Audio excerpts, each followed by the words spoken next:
দুনিয়াতে যত অদ্ভুত অদ্ভুত প্রশ্ন সব আপনি মুসা আলাইহিস সালামের মাথা থেকে পাবেন। বিভিন্ন বিষয়ে আল্লাহরে প্রশ্ন করতেন। সাইয়েদনা মুসা আলাইহিস সালাম আল্লাহরে বললেন, আল্লাহ আপনি আমার এমন একটা জিকির শিখাইয়া দেন যে জিকিরটার শব্দ আপনি আর আমি ছাড়া কেউ জানবে না।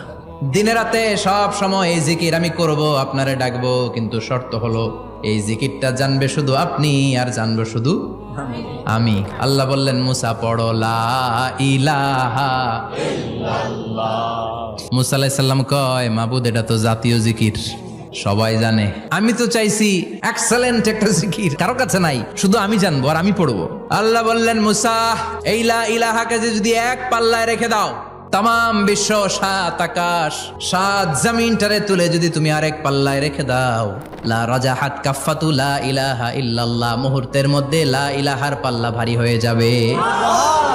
ও মুসা, তুমি যতই এক্সক্লুসিভ জিকির চাও, লা ইলাহার চেয়ে দামি জিকির আমার কাছে নাই।